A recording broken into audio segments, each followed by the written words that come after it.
అక్క అయితే 6 కొట్టింది. మళ్ళీ మనం బాల్ వేస్తున్నాం. మళ్ళీ 6 కొట్టింది.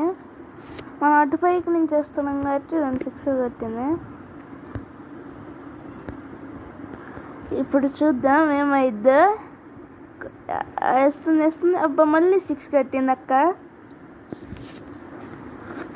మనం అక్క అంత పర్ఫెక్ట్గా కొడుతుంది. మనం అసలు కొడతామా కొట్టలేమా? నాకు తెలిసి కొట్టలేం. చూద్దాం మరి ఏం చేద్దాము. మళ్ళీ కొట్టింది, 6 వెళ్ళిపోయింది. ఈసారి చూడాలి. ఈసారి 6 కొడితే ఇంకా ఆస్తులు అమ్మేసుకోవాలి. బాల్ బాల్ బాల్ బాల్ ఇది 4 కొట్టింది. మొత్తం 28 కొట్టింది అక్క.